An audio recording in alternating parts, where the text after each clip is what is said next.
Za nekoliko trenutaka pridružit će nam se reprezentacije. Nadajmo se da će ovaj vjetr... Evo hrvatskog sastava, dakle, koji ste mogli vidjeti prije nekoliko trenutaka na našim ekranima. Nije bilo nikakvih iznenađenja u odnosu na one. Česić će također igrati u formaciji 4-2-3-1 kao u ostalom i naša reprezentacija, s tim da je Bilek iznenadio i češke novinare i mnoge talijanskom sudcu, pa onda dobar klizeći start sada Kranjčar od prostora za udarac, Kranjčar, fantastično podvaljivanje za Iličevića, Eduardo i to je 1-0.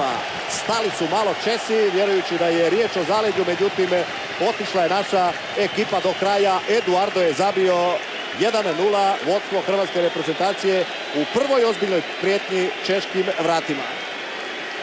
19. pogodak Eduarda za našu reprezentaciju, posljednji je zabio tamo još u studenom 2009. godine kada smo igrali sa Lichtensteinom. Srna, odličan ubačaj, Kalinić 2-0, 13. minuta, jedan fantastičan ubačaj Darija Srne, ona njegova poznata kifla koja dolazi i bježi od obrambenih igrača, a Kalinić vrlo mirno, koncentrirano na pravom mjestu. Drugi njegov pogodak za reprezentaciju u petom nastupu.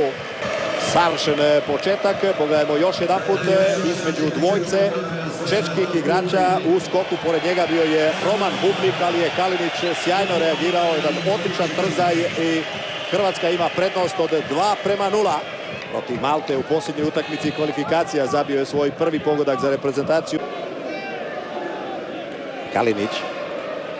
Još uvijek Kalinić i da vidimo što će reći talijanski sudac. Izvući će taj prekršaj na rub 16 metara. Biće slobodnjak za našu reprezentaciju. Kalinić za sada najneugodniji za ove češke obrambene igrače. Evo Srna probao je upravo to napraviti što sam očekivao i prošlo je sada pored vratnice, ali Petržela. Rezek i odlična prilika za Češku. Promašio je Plašil, gotovo da je mogao pitati Runju u koji kut da mu puca. Izgubili smo. Plašil ide to u 5 metara i evo odličnog skoka, evo pogotka Češke sa brojem 5, čini mi se, je li to, ne, 6, to je Sivok.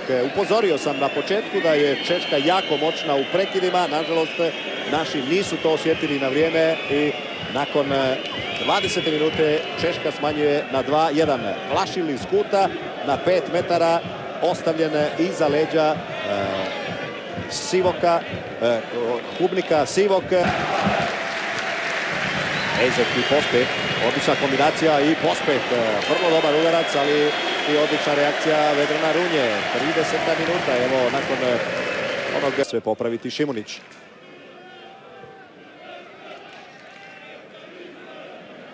Evo nevjerojatne pogreške Vedrana Runje i na svu sreću dobro završava, ispričava se i suigračima i gledateljima.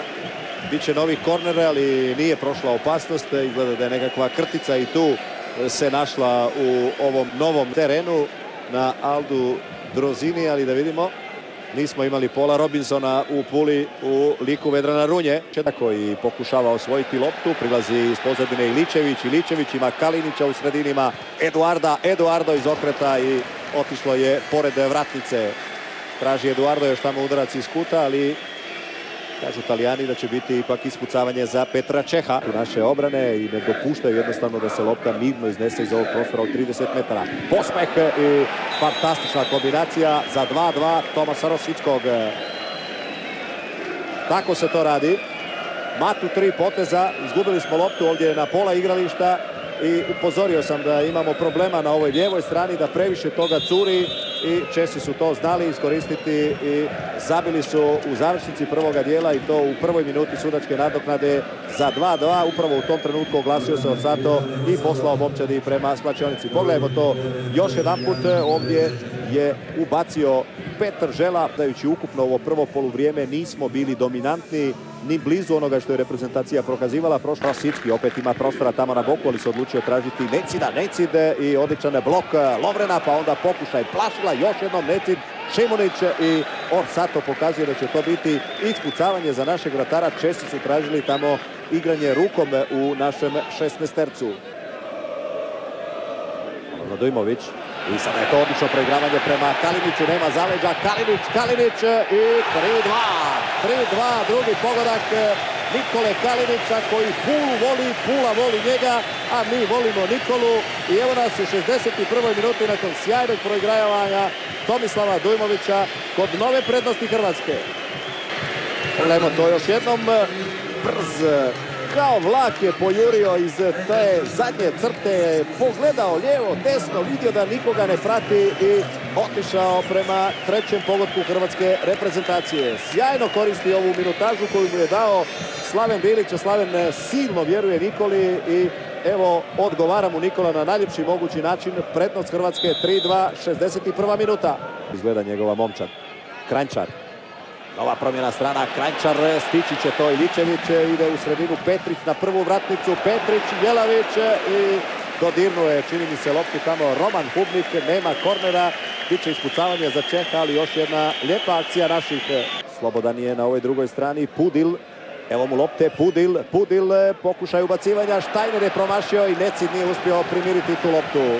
Sreća da su se spetali malo Česi sada i propustili sjajnu mogućnost da se još jednom vrate na početak ove utakmice. Sinom i načinom na koji se gradi Necide na velikoga Jana Kolera, jednu od onih čeških zvijezda koja je obilježila jedno veliko razdoblje te reprezentacije. Sada je zešao s vrata Čeh i Iličević. 4-2, bravo Ivo! Jedan riskantan izlek Petra Čeha, 74. minuta i osvojili smo loptu tu u sredini, uzvratili Česima za stalno gubljenje lopte negdje na 40 metara. Iličević je ispod oka vidio da nema vremena se Čeh vratiti, odlučio se na udarac lijevom nogom i sa dobrih 45 metara zabio svoj prvi pogodak u dresu hrvatske reprezentacije u trećem nastupu. Evo, to je bila ta situacija gdje je Čeh izašao, lijepo to očistio, Rakitić mu je zasmetao, Čeh je to gurnuo tu i malo je neoprezan bio Polak. Odbila se lopta do Iličevića koji odmah iz prve reagira i donosi veliku prednost Hrvatskoj od 4-2. Petrić je propušteno za Jelavića, krasna kombinacija, Petrić ima Jelavića u sredini, stiže uklizati u posljednji trenutak. Pao teret tog iskušenja u reprezentaciji. Kranjčar, povaljao jednog pa drugog, Kranjčar i šteta što ovo nije prošlo prema Jelaviću, ali još može biti neugodno. S pozadine Strinić, nudi se tu i Jelavić, Kranjčar, još jedan fantastičan potez, Strinić, povratna lopta, tko je na njoj? Naši. Rakitić, Petrić nije u zaleđu, Petrić će primiti tu loptu sa malo odgode. Ulazi Kranjčar tu u sredinu, a na drugoj vratnici je Jelavić, nema petog pogotka. Čeh je to uspio nekako zgrabiti i ovoga trenutka Orsato kaže da je završena utakmica u Puli. Hrvatska je dobila Češku 4-2. Šteta što Nikica nije zabio i stavio točku na i u ovoj posljednjoj. Pa dobro, utakmicu nismo baš otvorili kako smo priželjkivali. Vjerojatno je to možda bio mali dio nervoze, bez obzira što se nismo okupili 3 mjeseca i ipak je novi stadion, ipak je igrat u Puli posva došla. Prema tome vodili smo 2-0, poslije smo izgubili koncentraciju, primili 2 gola iz 2 prekida, prema tome napravili smo 3-4 izmjene koje su rodile plodom i zasluženo na kraju pobjedili 4-2. Generalna proba za Gruziju je uspjela, pogled prema nastavku kvalifikacija. A dobro, moramo izvući iz ove utakmice ono što je bilo najbolje i puno stvari koje su možda prvo po bile loše i popraviti to za Gruziju. Moramo pobijediti Gruziju i ja mislim da će tu biti jedna ključna utakmica za odlazak na Europsko prvenstvo. Hvala lijepa, čestitam.